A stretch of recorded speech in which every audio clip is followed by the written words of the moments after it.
On January the 1st, 2024, Ethiopia made two significant announcements: its official admission to the BRICS group and the signing of a memorandum of understanding with Somaliland, a territory that declared independence from Somalia in 1991 but lacks international recognition. Ethiopia, a landlocked country in the Horn of Africa, is seeking access to a seaport. This is a strategic gain that comes with the risk of conflict in a region notorious for civil wars, armed conflicts in the Red Sea, and piracy. The port of Berbera in Somaliland is at the center of the dispute. Ethiopia has signed an agreement to access the port and land for a naval base, which challenges Somalia's sovereignty. In exchange, Ethiopia will recognize Somaliland as an independent state, something which no other country has done in the 30 years since the former British protectorate said it was leaving Somalia, and with a substantial portion of Ethiopian Airlines shares.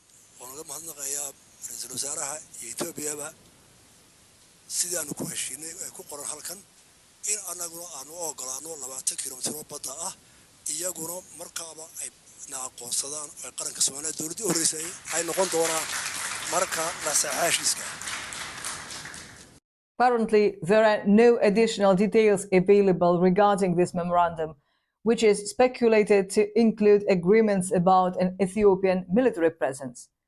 This speculation has caused significant concern for the Somali government, leading them to promptly recall the ambassador from Ethiopia.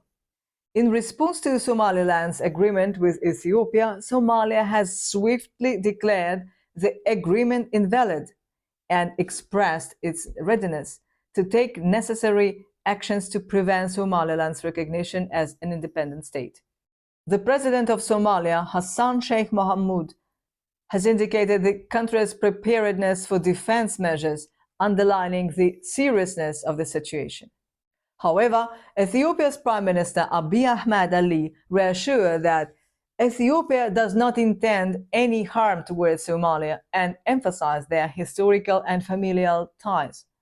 He also pointed out Ethiopia's significant contributions towards peace in Somalia and stressed that stability in the region is a priority for his country, while rejecting war as a policy option.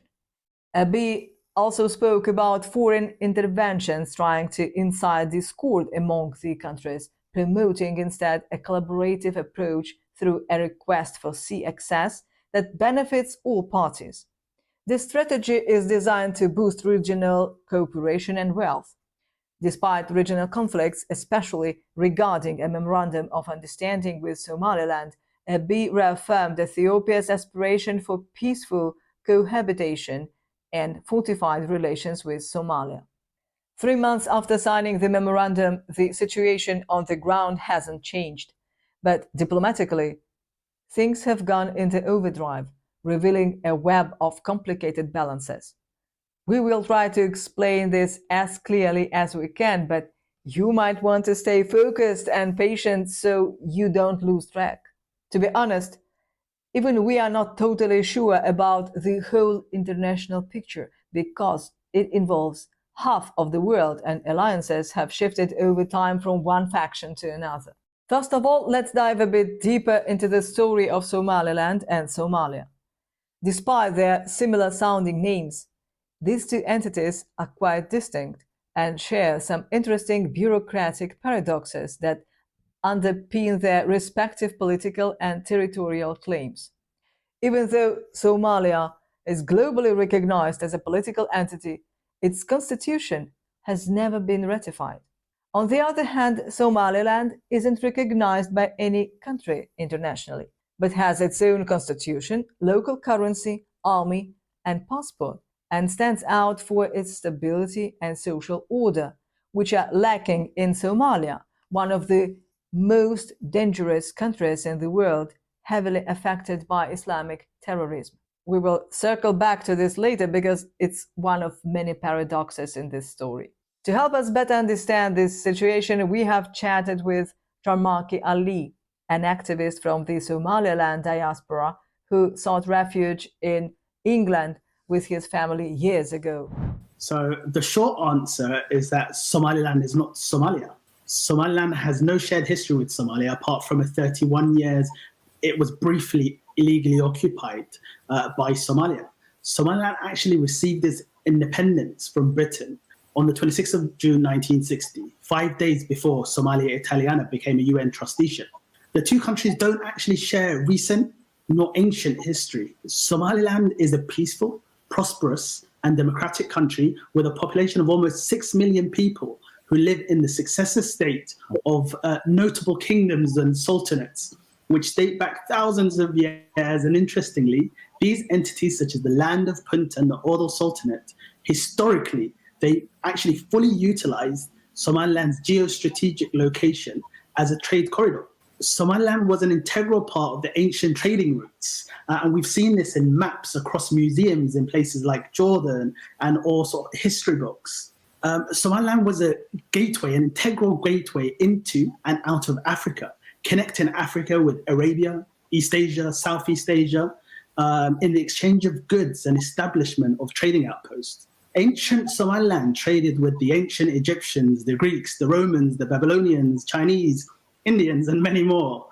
However, when the Republic of Somaliland became independent on the 26th of June 1960, when it became the 17th independent country in Africa, receiving its independence before all the other East African countries we have today, recognized by many countries, including Britain, China, France, Ethiopia, and the Soviet Union, and many others.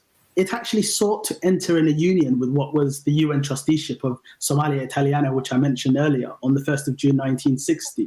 At this time, Somaliland had international borders, a recognized government, as I just mentioned, a constitution, and a parliament.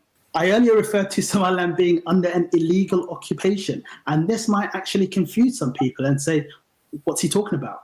But from this point onwards, when Somaliland received its independence, 5 days later, when it thought about this union, what happened was Somaliland and its parliament actually put together an act of union which was agreed with Somalia Italiana. But what happened was Somalia Italiana actually did a bit of an Italian job. This act of union was never legally ratified, and the sham referendum, which was held in 1961, was actually rejected by Somaliland citizens.